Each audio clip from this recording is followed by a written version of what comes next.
प्रधानमंत्री की भूमिका को प्रायः संवैधानिक दायित्व तक सीमित माना जाता है, लेकिन नरेंद्र मोदी ने इस भूमिका को एक अद्भुत और नया आयाम दिया है। गुजरात के मुख्यमंत्री रहते हुए उनको बहुत लोग से मिलना जुलना होता था, संवाद होता था, इस स्थिति में रहना उनको पसंद आता था। लेकिन जब नई दिल्ली में प्रधानमंत्री बन के आए तो कहीं न कहीं एक मर्यादा बन गई और कुछ समाज से एक दूरी बन गई। लेकिन जैसा नरेंद्र मोदी अपने को प्रधान जन सेवक कहते हैं, तो ऐसे व्यक्ति के लिए और जिसने अपना पूरा जीवन समाज के लिए समर्पित कर दिया, वो कहते भी हैं 50 वर्ष पूर्व अपने परिवार को जब छोड़ा तो उसका उसी समय उनका जो ये पूरा समाज जो भारत का है ये उनका परिवार हो गया।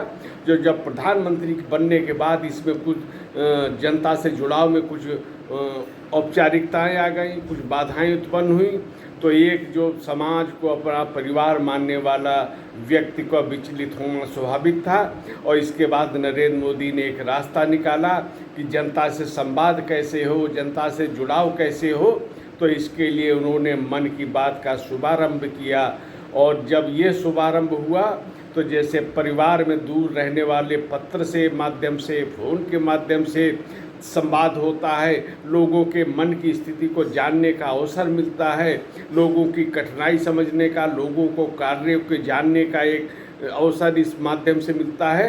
तो इन पत्रों के माध्यम से नरेंद्र मोदी ने पूरे समाज को अपने परिवार मानने की जो उनकी धारणा थी, जो उनका संकल्प था, उसको सहज बनाने का एक मार्ग तलाश लिया और मन की बात इसका माध्यम बन गई।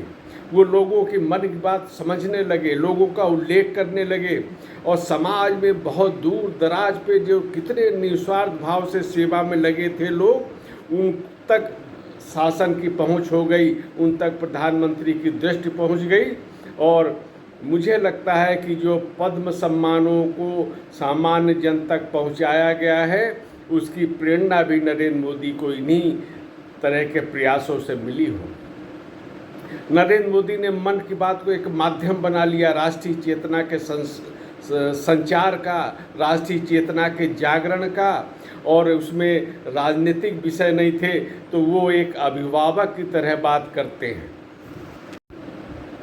वह बच्चों को सलाह देते हैं किस तरह से बुजुर्गों के सम्मान करना चाहिए, वो बुजुर्गों से प्रेरणा लेते हैं, वो अपने हम उम्र लोगों को, नई पीढ़ी के लोगों को सुझाव देते हैं। और इस तरह वो एक प्रधानमंत्री के रूप में नहीं, एक प्रधान जनसेवक और अभिभावक के रूप में अपनी भूमिका का निर्वाह करते दिखाई देते हैं। उन्होंने कितने श्रेष्ठ कार्य हैं जो मन की बात में कहे और देखते ही देखते वो जन आंदोलन के रूप में परिवर्तित हो गए।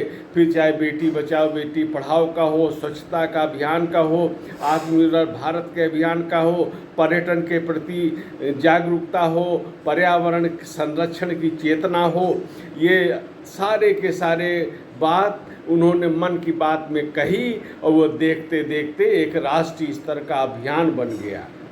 तो ये बातें जो नरेंद्र मोदी की हैं ये प्रेरणादायक हैं। उनको एक उनकी मन स्थिति पर उतर के समझना होगा।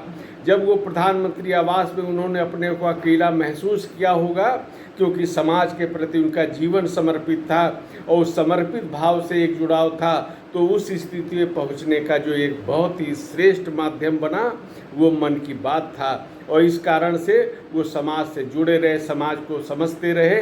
और मुझे लगता है कि इसी विचार के कारण ही जो आज हम देखते हैं कि पद्म सम्मान आम जनता तक पहुंच चुके हैं। पहले जो कल्पना नहीं करता था कि कभी पद्म सम्मान मिलेगा, वहाँ तक पद्म सम्मान पहुँच गए। तो मुझे लगता है कि ये जो पत्रों के माध्यम से, मन की माध्यम से जो आम जन से उनका जुड़ाव हुआ, इसी कारण पद्म सम्मान आम जन तक पहुँच गए, ऐसे लोगों तक पहुँच गए जिन्होंने कहा कि पद्म सम्मान लेने के लिए दिल्ली तक आने का उनके पास किराया भी नहीं है। तो ये मन की बात का एक बहुत ही उत्कृष्ट उदाहरण है और ये इसमें हर उम्र के लोग इसमें सहभागी हैं।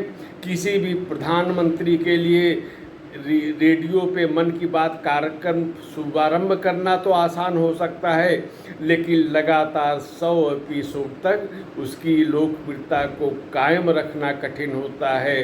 नरेंद्र मोदी ने जनता के विश्वास के कारण, अपनी विश्वसनीयता बनाए रखने के कारण ये उपलब्धि हासिल की है।